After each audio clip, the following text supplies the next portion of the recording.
Професионална гимназия по транспорт Коста Петров, село Борован. Училище с традиции и опит в областта на транспорта. Училището, в което желанието среща възможностите, а мечтите стават реалност.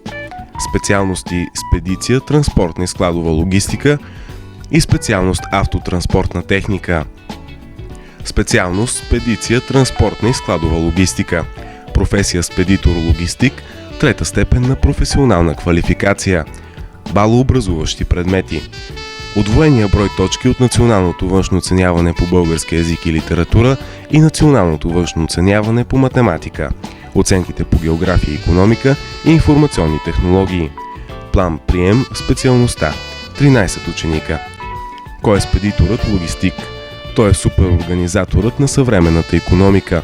Планира, координира и контролира движението на стоки по суша, вода и въздух. Работи с карти, документи, превозвачи и клиенти от цял свят. Какво учим? Международна и вътрешна търговия, транспортни системи и видове превози, спедиторски и митнически документи, работа с специализиран софтуер и дигитални платформи. Чужди езици, защото логистиката е глобална. Къде можем да работим? Спедиторски и транспортни фирми, логистични центрове и складове, авио и морски пристанища, митнически агенции, онлайн магазини и големи търговски вериги, банкови институции, администрация. Какво печелим? Сигурност и добра заплата. Умения, които са винаги търсени. Професия монтьор на транспортна техника. Специалност автотранспортна техника. Срок на обучение 5 години. Форма на обучение дневна. Прием една паралелка с 2 професии. Балообразуващи предмети. Български език и литература, география и икономика, компютърно моделиране и информационни технологии. Изучавани предмети по специалността. Автотранспортна техника. Експлоатация на автотранспортна техника. Учебна практика, обслужване и ремонт на автотранспортна техника. Учебна практика, управление на моторно превозно средство категория Б. Теория на специалността и други. Възможности за бъдеща реализация.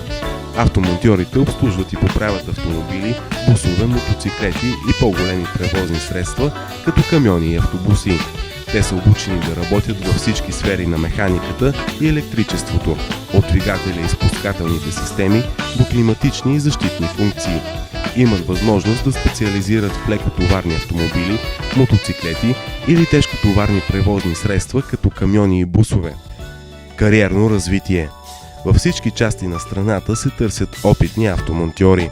Могат да работят в гаражи, сервизни центрове на производители, транспортни и конструктивни компании, организации за наемане и поправка на превозни средства, търговци на автомобили.